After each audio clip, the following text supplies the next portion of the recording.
Welcome to the another web series of BMC Mainframe. We have Ross Cochran here today. Go ahead, Ross.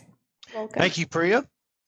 Today we're going to talk about the BMC Cost Analyzer, and specifically we're going to talk about how to get the prices, in other words, the monthly license charge prices from IBM. How do we get those inside Cost Analyzer for your specific products? In my case, for example, I have here in the middle $217,340.79.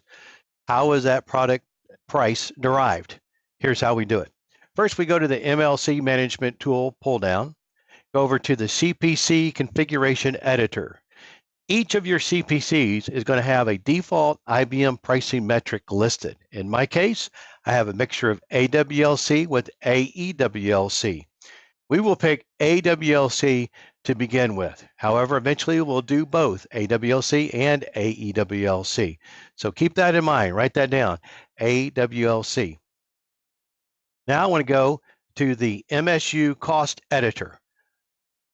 Each individual product has a price. So in our case, we're going to pick on ZOS version 2 down at the very bottom of the list.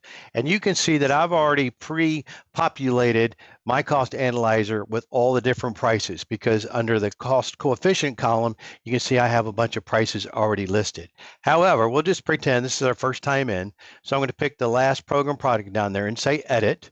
Remember I said we're going to pick on AWLC, Advanced Workload Pricing, and we can see some prices. Normally, when Cost Analyzer ships, that price right there is nulled out. It's 0.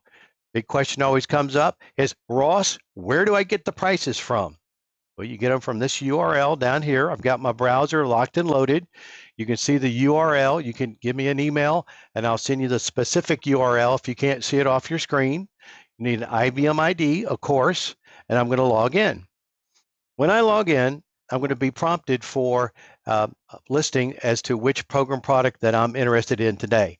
Now, in this particular case, we're going to look at 5650ZOS, which happens to be the program product ID for ZOS version 2.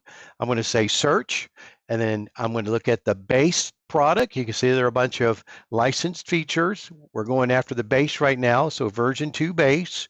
Click on version 2 base, scroll down, and I start seeing all the individual pricing metrics for ZOS version 2.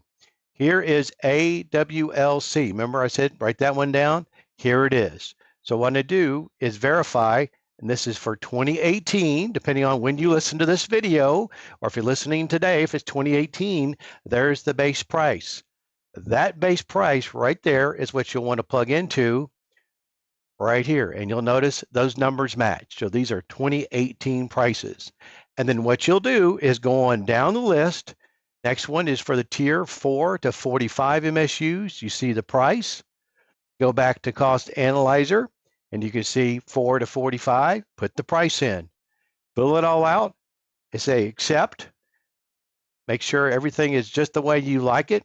Now, I didn't make any changes, so I really can't save my changes per se, but if I had made changes, the button down here would say Save Changes. That would be enabled. I would click that, have the changes saved, and then as we do many times, once we make a change inside Cost Analyzer for zEnterprise, I want to rebuild the model.